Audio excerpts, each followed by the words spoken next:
All right. We are joined today by Jim Herring. Jim's a fixture at these events. We've interviewed him at, I think, most of the SMCs and ACs, but my colleague Tim Hudson had the opportunity to visit you a couple months ago, see some of your expansion in person. But for those who didn't get a chance to see it, can you tell us what's going on at SafTCart that you're really excited about? Well, actually, expansion is not always the most wonderful thing in the world, but it is, because that means we're growing. And we're trying to get more facilities added to what we currently have, including adding new buildings and then putting a roadway in to another facility so that we can maybe move our truck shop over there. We're out of room.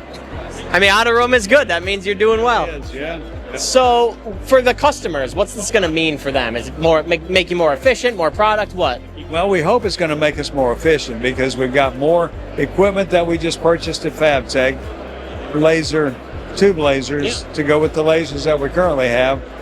So we build more of our own products in-house. The things we used to outsource, now we build them at our own facility. Fold them, put them together, everything goes well, and it's a nice, clean product. That's the way we want it. Absolutely. So expansion, is it done? Is it in the process? What's the time frame? Yeah, we're just on the beginning part of this. So yeah, now when I get back, it's going to be going full force. It's going to take us several months. Absolutely. Is there anything else going on at SafTCart as we approach the end of the year that you're jacked up about that you can share with members today? Yeah, we've added more employees. We're probably in the 150, 160 range with more coming. Truck beds are rolling out of there daily, just about.